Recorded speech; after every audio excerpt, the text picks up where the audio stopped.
O que Deus não é? O que Deus não é? Deus, ele não é um amuleto.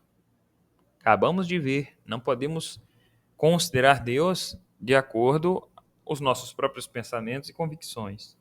Deus, ele deixou a sua palavra escrita num livro para que nós pudéssemos ter o modo de viver diante de Deus. Ele não é um amuleto, ele não é alguém que vai satisfazer os meus caprichos, realizar os meus desejos. Deus não é um gênio da lâmpada, Deus não é o meu, como é que eu posso dizer? O realizador dos meus sonhos.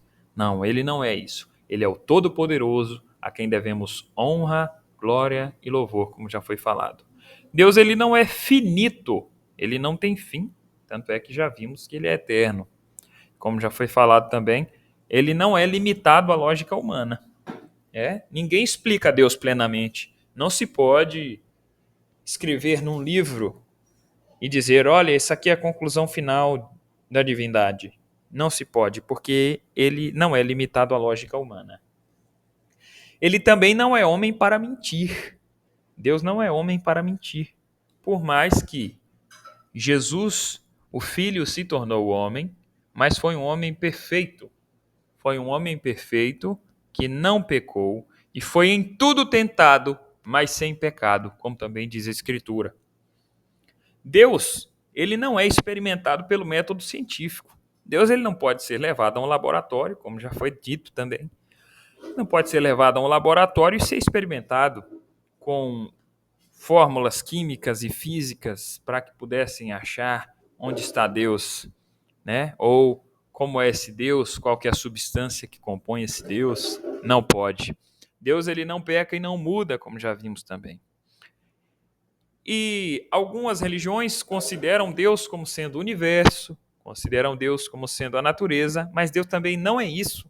Ele não é o universo, ele não é a natureza, ele não é uma estátua. Deus abomina imagens de escultura que retratem Deus.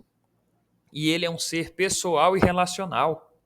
Alguns consideram os planetas como sendo deuses, alguns consideram alguns animais como sendo deuses, mas nós clamamos ao Deus vivo e todo-poderoso que criou os céus e a terra e que não está limitado a nenhuma de suas criações. Ele é além de tudo isso, ele é totalmente outro do qual as nações tentaram descrever a divindade.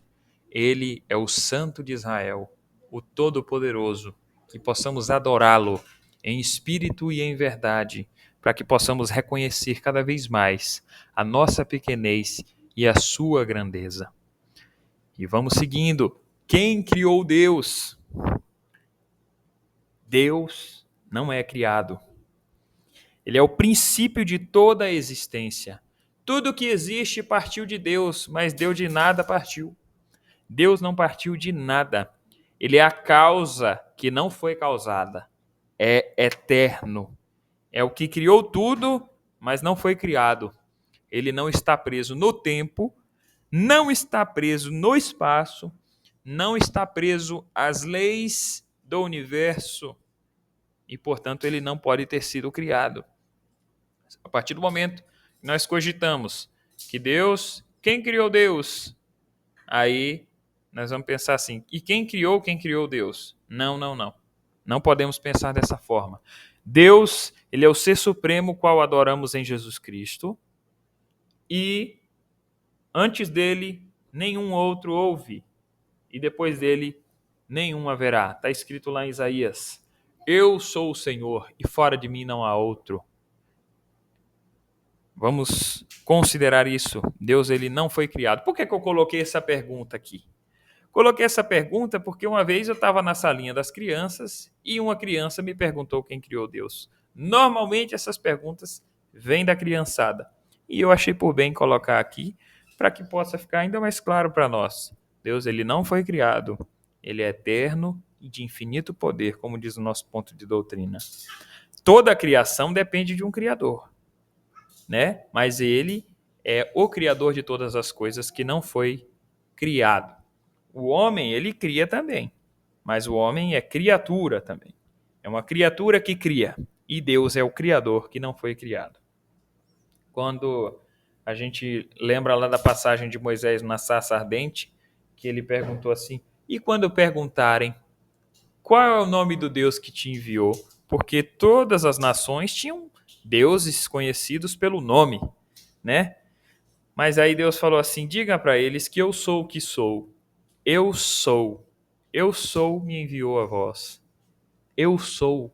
Porque não tem definição específica para qualificar esse Deus. Resumindo, é um Deus inexplicável, que devemos adorá-lo. Ele é conhecido dentro das nossas limitações, mas chegará o dia em que, se nós formos perseverantes e confiarmos no sangue resgatador de Jesus, nós moraremos com esse Deus eternamente. Conhecê-lo-emos face a face e jamais nos apartaremos desse Deus. O convite que Deus faz para nós é para que vivamos eternamente com Ele. Essa é a alegria da nossa salvação. Estarmos com Deus para sempre. Estar com o nosso Criador. E aí, olhando para isso, por que Deus decidiu nos criar?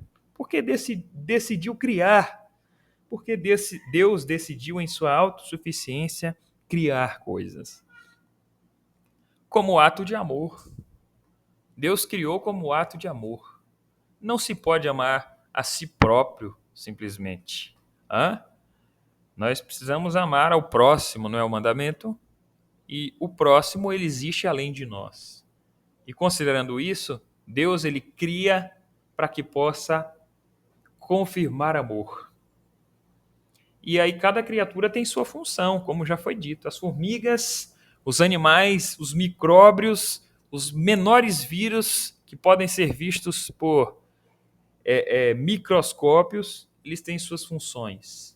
E as maiores criaturas desse mundo, os crocodilos, as grandes baleias, o próprio mar, a terra e toda a natureza, eles têm sua função. E quando nós olhamos coisas terríveis, como, por exemplo, uma grande trovoada, uma grande série de relâmpagos, um maremoto, um tsunami, nós vemos também a mão de Deus permitindo que os elementos criados possam sair do controle para que Deus possa também mostrar sua grandeza. Tudo está submetido às mãos desse Deus glorioso e ele fez tudo para a sua glória. E criou o homem também com diferencial. Ele criou o homem para governar toda essa criação. E o homem jogou fora esse ato tão sublime que Deus permitiu para ele, e aí joga tudo fora, e hoje o mundo é uma confusão muito grande, guerra de poderes, homens insatisfeitos, homens amantes de si mesmos, gananciosos, egocêntricos, fazendo de tudo para derrubar um ao outro, para que possam granjear ainda mais poder. Se o homem ele tivesse consciência de seus atos, ele se prostraria e adoraria o Deus Todo-Poderoso e se submeteria totalmente à sua grandeza. Seria um homem totalmente dependente de Deus. Ele criou também os anjos, como nós já falamos. Criou os anjos como outras categorias, né? E esses anjos, eles estão acima do homem, no sentido de poder, e estão abaixo de Deus. Acima de tudo está o Deus Todo-Poderoso, a divindade santa, a trindade santa que nós cremos. Abaixo, os anjos, e depois os homens. Deus, ele em seu amor, ele se fez homem em Jesus Cristo para nos salvar de nossos pecados. Ele se fez um pouco menor que os anjos, para que pudesse manifestar a sua glória entre nós, se revelar plenamente num homem lá na Galileia, para que nós pudéssemos ter plena satisfação nele. É muita glória, é muita graça. Eu não consigo medir esse amor. Louvado seja Deus. E às vezes, igual já foi falado, né? Que o pessoal fala que alguns, né? Não é o pessoal, alguns. Isso aí às vezes até no nosso meio fala que os homens foram anjos que caíram e tal, estão em remissão. Não. Nós devemos ter cuidado ao dizer que algo está escrito na Escritura sem estar. Isso acontece muito e por muitas das vezes são criadas falsas doutrinas baseadas em coisas que dizem que está escrito na Bíblia, mas na verdade não está. Então precisamos tomar bastante cuidado, pedir ao Senhor o dom do discernimento e sermos vigilantes.